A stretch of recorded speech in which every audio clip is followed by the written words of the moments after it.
សូមជូនរឿងអលិស័កសេដ្ឋីមាតាបិតាតែងប្រាថ្នាឲ្យប្រយោជន៍ដល់បុត្រធីតាក្នុងការកន្លងទៅហើយព្រះបាទព្រហ្មទត្តសោយរាជសម្បត្តិក្នុងក្រុងពារាណសីកាលនោះមានមហាសេដ្ឋីម្នាក់មានសទ្ធាមាំក្នុងព្រះពុទ្ធសាសនាបានបំពេញសត្តបទទាំង7ប្រការដោយបរិបូរណ៍ជាអ្នកពេញចិត្តក្នុងការឲ្យទានបានសង់សាលាឆទានជាច្រើនខ្នងមហាសេដ្ឋីនោះមានកូនប្រុសមួយឈ្មោះអលិស័កជាទីស្រឡាញ់ពេញចិត្តក្រៃពេកដល់ពេលជិតស្លាប់បានហៅអលិស័កជាកូនមកប្រគល់ទ្រព្យសម្បត្តិឲ្យហើយប្រាប់ឲ្យខំធ្វើទានតាមដំណើរដែលខ្លួនបានធ្វើលុះស្លាប់ទៅបានទៅកើតជាព្រះឥន្ទព្រះបាទព្រហ្មទត្តកាលបើមហាសេដ្ឋីស្លាប់ហើយក៏តាំងអលិស័កសេដ្ឋីបុត្រនោះជាមហាសេដ្ឋីឯអលិស័កសេដ្ឋីនោះជាមនុស្សពិការមានជើងខ្ចក់ដៃកង្កែងភ្នែកស្រលៀងក្បាលពកហើយជាមនុស្សកំណាញ់ស្វិតជាទីបំផុតថ្ងៃមួយអលិស័កសេដ្ឋីចង់ផឹកសូរា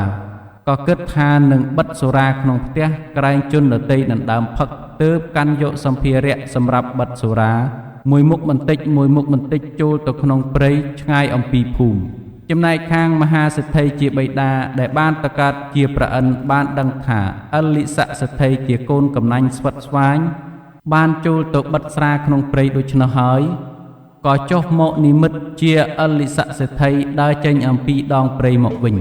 ពួកមហាជនបានឃើញហើយក៏គិតថាអលិស័កសេដ្ឋីប្រហែលជាស្រវឹងសាអលិស័កសេដ្ឋីប្រហែលជាស្រវឹងស្រាបានជាមានអាការៈខុសប្រក្រតីអលិស័កសេដ្ឋីគឺព្រះឥន្ទនិមិត្តនោះក៏ចូលទៅក្នុងព្រះបរមរាជវាំងលើកទ្រព្យសម្បត្តិទាំងអស់ថ្វាយព្រះបាទព្រហ្មទត្ត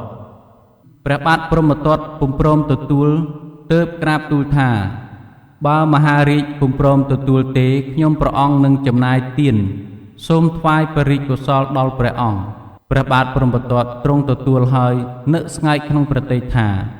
អលិស័កសេដ្ឋីកាលពីដើមជាមនុស្សកំណាញ់ណាស់ឥឡូវនេះក៏មានសទ្ធាមាំម្លេះអលិស័កសេដ្ឋីគឺព្រះឥន្ទនិមិត្តនោះត្រឡប់ពីព្រះបរមរាជវាំងទៅផ្ទះវិញបានប្រកាសប្រាប់មហាជនឲ្យចូលទៅទទួលទានពេលនោះមានបុរសម្នាក់ទទួលយកទានបានគូនឹងរទេះផ្ទុកទ្រព្យពេញបរចេញទៅក្បែរដងព្រៃដែលអលិស័កសេដ្ឋីបិទស្រាហើយស្រែកឲ្យពរដល់អលិស័កសេដ្ឋីដោយសំឡេងយ៉ាងខ្លាំងអលិស័កសេដ្ឋីឮសំឡេងឲ្យពរដល់ខ្លួនហើយក៏លេចមើលទៅស្គាល់ជាគូរទេះរបស់ខ្លួនក៏រត់ទៅចាប់មុខរទេះហើយចោទប្រកាន់អ្នកបរទេះនោះថាលួចគោលួចរទេះរបស់ខ្លួនអ្នកបរទេះប្រាប់ថារទេះនឹងគោនេះអលិស័កសេដ្ឋីដាក់ទានឲ្យខ្ញុំមិនមែនលួចទ្រព្យសម្បត្តិរបស់អ្នកទេអលិស័កសេដ្ឋីនិងអ្នកបរទេះបានជជែកគ្នាខ្លាំងឡើង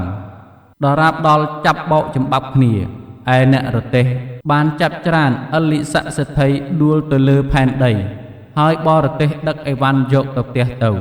អលិស័កសេដ្ឋីខឹងណាស់ឈប់បិទស្រាដើរត្រឡប់មកផ្ទះវិញលុះមកដល់ខ្លងទ្វារអ្នកចាំទ្វារមិនឲ្យចូលទៅដោយអាងថាជាសេដ្ឋីរបស់ខ្លួនកំពុងតែចែកទាននៅខាងក្នុងអលិស័កសេដ្ឋីកាលបើមិនបានចូលទៅក្នុងផ្ទះរបស់ខ្លួនហើយមានសេចក្តីក្រោធក៏កាន់តែកាត់ឡើងជាខ្លាំងទើបចូលទៅក្រាបទូលដល់ព្រះបាទព្រហ្មទត្តថាបបិទ្ធមហារាជថ្ងៃនេះមានមនុស្សអាក្រក់ចូលទៅលួចទ្រព្យរបស់ទូលព្រះបង្គំដាក់ឲ្យជាមហាទានព្រះរាជាទ្រង់ត្រាស់ថាអំបញ្ញមិញនេះអ្នកមកប្រាប់ថាលើកសម្បត្តិទាំងអស់ឲ្យយើងមិនព្រមទទួលយកអ្នកប្រាប់ម្ដងទៀតថានឹងបរិច្ចាគទានថែមទាំងបានថ្វាយកុសលដល់យើងទៀតចុះពេលនេះហេតុអ្វីបានជាអ្នកមកនិយាយដូច្នេះវិញអលិស័កសេដ្ឋីក្រាបទូលដាច់អហង្ការថាមិនដឹងសោះហើយទូលសូមឲ្យហៅខ្លួនអ្នកទូលមុនមកពិចារណាព្រះបាទព្រហ្មទត្តទ្រង់ចាត់ឲ្យរាជអាមាត្យក៏ហៅខ្លួនអ្នកចុងចម្លើយមកដល់ស្រាប់តែមានរូបដូចគ្នាឥតប្លែកត្រង់ណាឡើយអ្នកដើមចោទថាខ្លួនជាអលិស័កសេដ្ឋីអ្នកចុងចោទក៏ថាខ្លួនជាអលិស័កសេដ្ឋីដែរជជែកតវ៉ាគ្នាមិនដាច់ស្រេចទើបអ្នកដើមចោទអាងយកមនុស្សក្នុងផ្ទះជាបន្ទោលសាក្សីឯបន្ទោលសាក្សីនោះបានចង្អុលអ្នកចុងចម្លើយថាជាសេដ្ឋីរបស់ខ្លួន អ្នកដើមចោតគឺអលិសៈសទ្ធិមែនតែននោះមិនព្រមនិយាយអាងថាខ្លួនមានពកត្រង់ក្បាលមានតែជាងកាត់សក់ទើបដឹង